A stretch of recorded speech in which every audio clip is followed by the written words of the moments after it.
السلام علیکم اسٹوڈنٹس، ہم 8ویں جماعت کی کاروان اردو کے سبق ہمدردی کی ریڈنگ اور سوال جواب پچھلی ویڈیو میں کر چکے ہیں۔ آج ہم اس سبق کا خلاصہ کریں گے۔ اگر آپ نے اس کی ریڈنگ اور سوال جواب نہیں کیا تو ہم ڈسکرپشن میں لنک دے دیں گے، آپ وہاں سے اس کی ریڈنگ اور خلاصہ سوال جواب کر سکتے ہیں۔ چلیں اب خلاصہ کرتے ہیں۔ خلاصہ، یہ ڈرامہ جو ہے وہ صلیبی جنگوں کا زمانہ ہے، تو اس میں اب ہم ہمدردی کا خلاصہ کرتے ہیں۔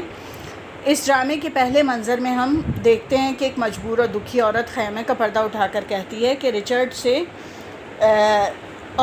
سے فریاد کرتی ہے کہ وہ عیسائی فوجی کی بیوی ہے اور اس کا شیرخوار بچہ چور چھین کر لے گئے، اس کا بچہ اسے دلوا دیا جائے۔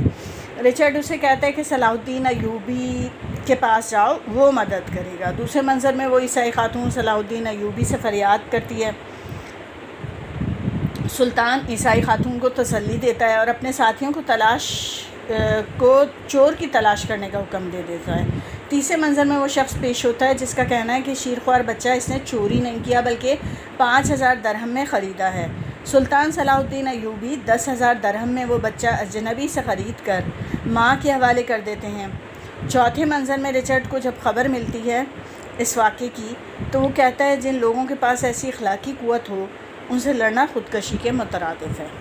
انشاءاللہ اب ہم اپنی نیکسٹ ویڈیو میں نیکسٹ چیپٹر کے کویسچن آنسر اور ریڈنگ کے ساتھ ملیں گے۔ جب تک کے لیے اللہ حافظ۔